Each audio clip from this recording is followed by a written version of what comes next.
મિત્રો આપ જોઈ રહ્યા છો GS ન્યૂઝ 24x7. હવે જોઈએ અગત્યના સમાચાર. એટીએસથી ખંભાત બાદ ધોળકામાં મોટા પ્રમાણમાં ડ્રગ્સનો જથ્થો જપ્ત કર્યો. અમદાવાદના ધોળકામાં પુલેન ચોકડી વિસ્તારમાં આવેલ ગોડાઉનમાં દરોડા પાડ્યા હતા. ધોળકામાં એટીએસે મોટું સફળ ઓપરેશન પાર પાડ્યું છે. એટીએસ દ્વારા ધોળકામાં અંદાજે 50 કરોડની રકમનો ડ્રગ્સનો જથ્થો જપ્ત કરી મોટી કાર્યવાહી કરી છે. ગુજરાત એટીએસે ખંભાત બાદ ધોળકામાં મોટા પ્રમાણમાં માદક પદાર્થોનો જથ્થો જપ્ત કર્યો છે. અમદાવાદના ધોળકામાં પુલેન ચોકડી વિસ્તારમાં આવેલ ગોડાઉનમાં દરોડા પાડ્યા હતા. દેવમ ઇન્ડસ્ટ્રીયલ પાર્કમાં આવેલા ગોડાઉનમાં બાતમીના આધારે એટીએસ ત્રાટકી હતી. મોડી રાત્રિથી એટીએસની ટીમ દ્વારા ધોળકામાં સર્ચ ઓપરેશન હાથ ધરવામાં આવ્યું હતું.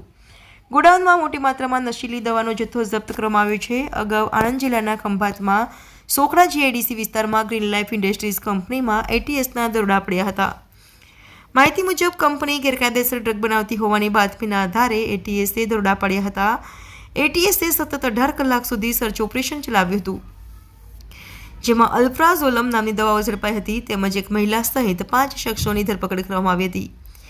એટીએસ દ્વારા અંદાજે 107 કરોડનો મુદ્દામાલ કબજે કર્યો હતો.